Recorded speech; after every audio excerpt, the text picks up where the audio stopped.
much. My name is Paul, and we are about to get right into part 2. So we just finished the drilling, and now we're going to move on to the next step. All right, welcome back. It's been a few nights. Unfortunately, we missed the deadline for delivering this on the camping trip for my mother's birthday. But on the bright side, taking our time doing it right. So, things I've learned from the drilling process. 367 holes takes about 2 hours, probably, maybe more, of just drilling. You want to make sure you're doing it right.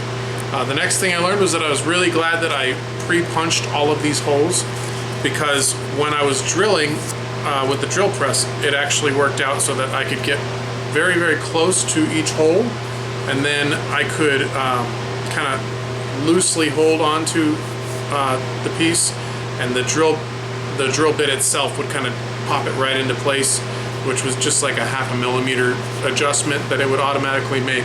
So it was definitely worth the time to pre-punch all of those holes. One thing I wish I would have done better is I wish I would have taped down the entire thing, because in these gaps where there's no tape, no double-sided tape, a lot of sawdust built up underneath, and you might be able to see that there's kind of some lumps here. As I go around the places where there's tape, it sits down pretty flush, but where there's not tape, drilling 3 rows of holes, and 15 for each little patch, the sawdust that was coming up from the drill bit wound up getting stuck underneath there. But I think it's okay. Just something to do better in the next time. I think what I might have done is just cover this whole thing with painter's tape, the blue painter's tape. And then there's a nice trick where you can put super glue, or a spray adhesive, and stick this to that tape. And so you're not actually putting glue or adhesive on your actual wood, but it's going to stay. And then when you're done with all of it, you just peel up the tape, and there's no adhesive on there, but you did have a nice centralized template. Anyway, so that's what I learned. You guys can do it better the next time. Next step, I think we are going to use a compass and draw a perimeter around the entire thing. I still have this center point. I wanted to make sure and use the template for everything that it's good for, which is the positioning of all the holes as well as a perfect circle. So cutting a perfect circle, it can be difficult if you don't build a big intricate jig. I think what I'm going to do is draw my circle, cut it out on the bandsaw as close as I can, and then I'm going to use the disc sander to hone that in. So up next, we're going to use the compass in order to draw our circle. Now, I just have a simple template, or a compass that I bought on a back to school sale. I already punched a hole in the center so that I would have a good center mark. I'm going to push this down, so there's a spike on one side and a pencil on the other. I'm just going to push this in just a little bit, no more than I want to be able to sand out later.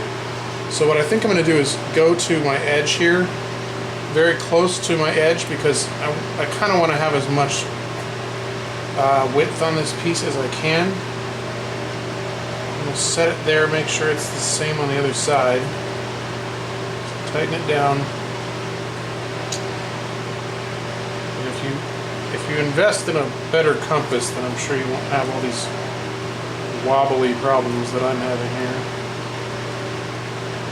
Okay, and then I just want to make sure that I'm going to be okay on all my sides here first, because if not, then I need to bring that radius in. Okay, looks like we're okay on all of the sides here. So I'm just going to go ahead and trace my radius around. And again, my paper's kind of flimsy here because I got sawdust underneath it. And I wish that I would have secured that paper down a little more. So, learn from my mistake. But I think we're going to be okay.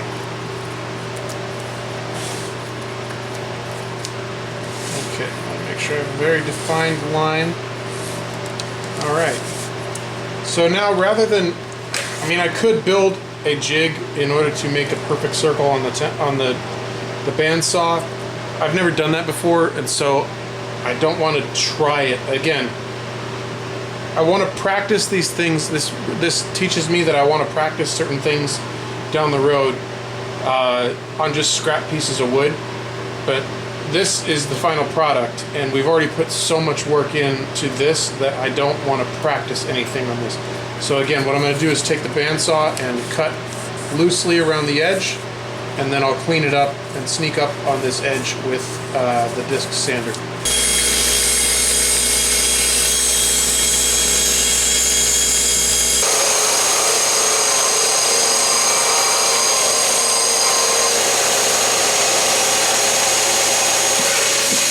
Because I already have my center point punched here, I'm going to go ahead and pull this off, and I'm going to draw my radius with the compass on the actual wood. Because this thing is all wobbling up and down because there's so much, well, now you can see there's so much fuzz here around all these holes, it's just not giving me a true radius. So I'm going to go back and draw it on the actual wood, remove all this double-sided tape that we don't need anymore, and start again.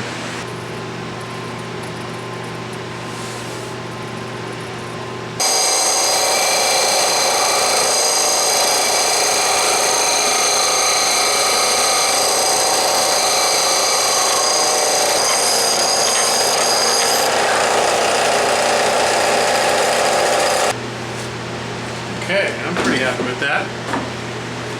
So the nice thing is that you can actually rely on your sense of touch. It will pretty well inform you if you've got any bumps or very uneven spots, like really uneven spots. I mean, it's not going to be mathematically perfect, but if you just kind of feel along the edge, and then if you find any spots that feel high, you can check along your line, and then you can kind of push it into the disc sander gently and kind of move it, rotate the piece as you're sanding it, and it'll kind of want to correct itself, it seems like. So I'm pretty happy with this. I mean, I gotta take a second and just think that it's actually looking very, very nice. So we have our top piece just about finished. I think what we need to do is I'm gonna hit this with the random orbital sander to clean off all the burrs from our bunch of tiny little holes. And then matching up the bottom is going to be kind of fun. So let's move on to sanding off, cleaning up the top of this real quick.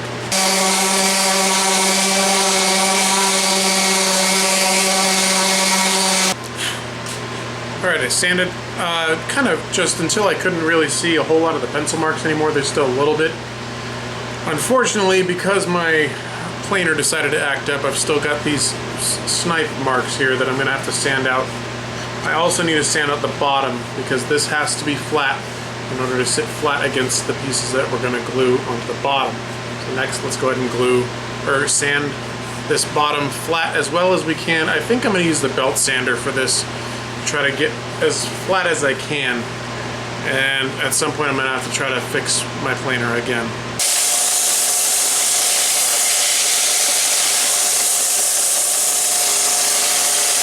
Got that sanded nice and smooth, nice and flat. So now we need to start thinking about our bottom. So we have these two side pieces in our drawer. This is going to be the bottom of the drawer. But what got ruined in the planer was the piece that fits right here. Or actually, we're probably going to do it this way. So we need to have a piece of walnut that sits right here. It's going to be kind of semicircular, with a little bit of a taper there. So I think our next piece is that we need to replace what was ruined right here, because here's what's left of it. So that should be simple enough. We just need to cut it in another piece of walnut that's to this same width and do a quick repair. I think the most cautious and smart way to go about this is to first glue these pieces of our bottom and line them up perfectly and clamp those, and then we'll come in with our back piece that will chop that off. We'll have our nice drawer here. Once these two pieces of maple are set in, then we'll be able to start working our drawer here. Now I don't want any squeeze out on the inside here, So I'm going to kind of keep away from this edge, but I'm fine with squeeze out on the outside.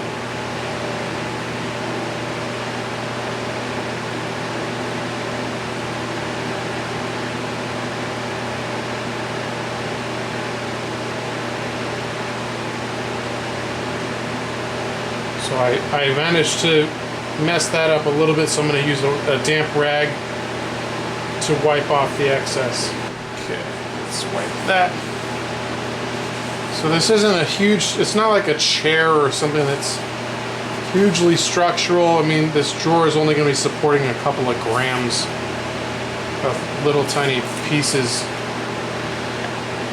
play pieces. So here we go. I'm going to line this up.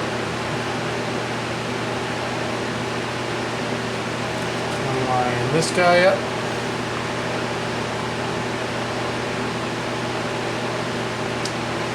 And then I'm going to clamp them.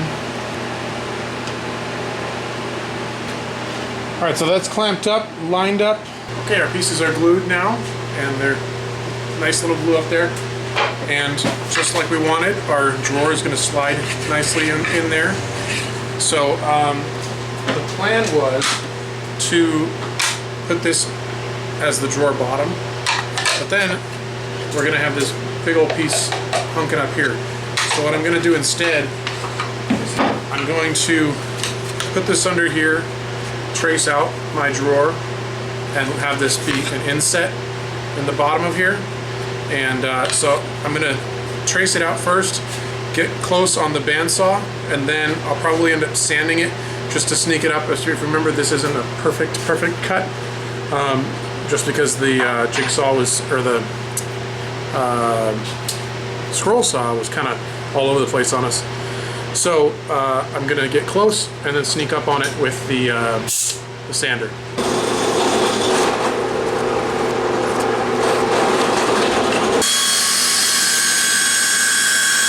I'm just gonna make a little index mark here so that I know which two sides are supposed to line up. I can use the round edge of the sanding belt here to sneak up on my little edges here.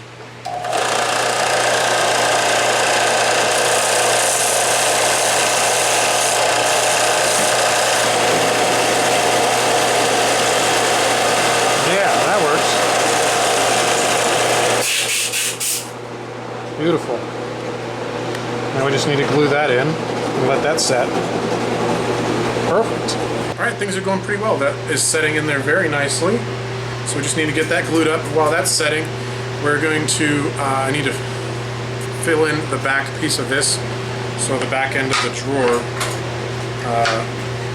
we need to have another piece of walnut sitting right there as our backup, backstop. And I already got this cut, so I just need to decide how long I want it to be, how much of this I need it to cover. So basically where I want this drawer to come out to, and then this will fill in the rest of the back.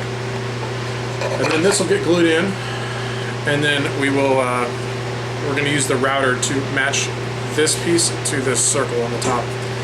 So first of all, let's get our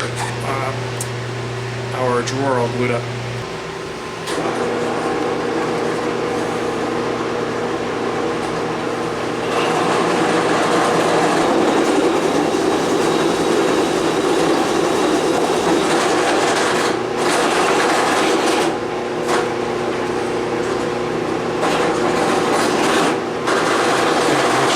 Flush. I want to use a damp rag to clean out the inside of this as soon as possible here. Trying to clean dried glue out of little cracks like this is no fun down the road. It's easier to just try to get it all right now. Clean that up a little bit. This is not a big deal on the back side because we can just sand that. So I want to make sure it's nice and clean on the inside there. That looks pretty good. I probably should have checked this before I glued this in and can't use it, but I need to decide how deep I want my drawer to go in. So with the circumference there, or the radius, I want it to be recessed a little bit. So I think right about there. So I'm going to go ahead and make a line.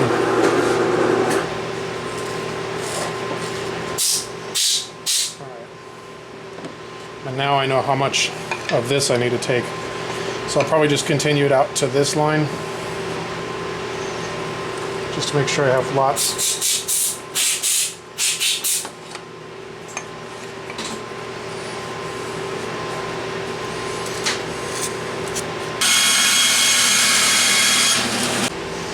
The reason I cut that on the bandsaw and not on the table saw is, for one, the table saw was not hooked up right now, and I also don't need this edge to be straight. This edge is just going to get cut off anyway, so it sits right there. But before I glue that in, I need to set my my magnet, which is going to be what holds the drawer shut. So I want to set it dead in the center of this, so that when I'm done with my drawer, I just do the same thing dead in the center of that. So easiest way to find the dead center of a square or rectangle is to use a straight edge, go corner to corner, and just make a crisscross. And right in the middle, where they intersect, is going to be your middle.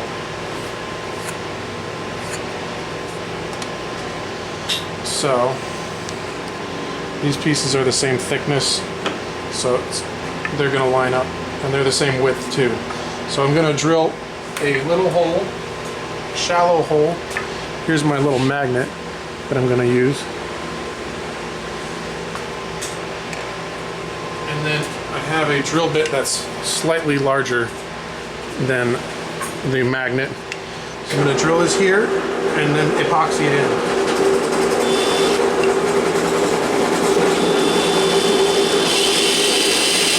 I want the magnet to sit flush, so yeah, I didn't want to go too deep. So now I'm going to mix up some 2-part epoxy, put that in. Actually, I may wait until this is ready. You know, we can do this. The glue's already tacky. It's been about 10 minutes. And this isn't going to hurt it to do that now.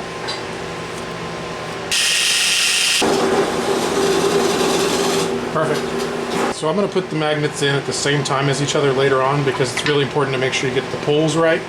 And I want to do the magnets all at one time. The important thing was to drill this hole, because if it was already glued in place, then drilling that hole would be a major pain to drill it straight. So I wanted to get that hole drilled before this was put in. So now we're going to go ahead and glue this in up to our line, and then our drawer will match up to that. We'll slide right in there. May have to sand it down just a little bit. So for next, we're going to glue this in, and the final, well, eventually we're going to also put some rails in here, just some wooden rails for this to slide in, but we'll get to that when we get to that. So right now we're just going to glue that in.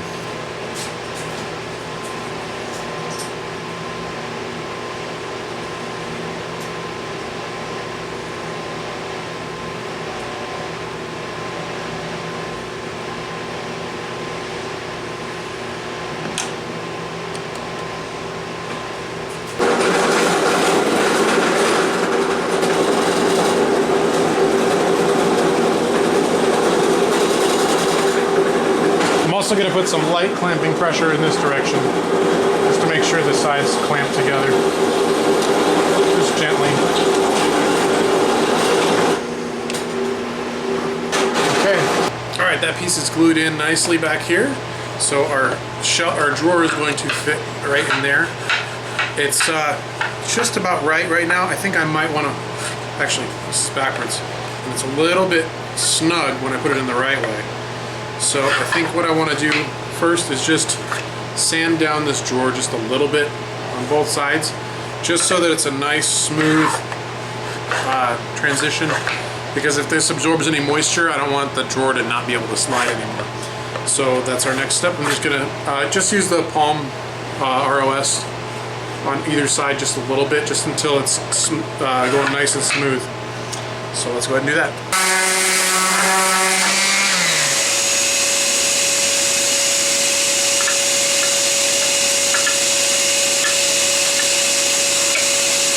I like that.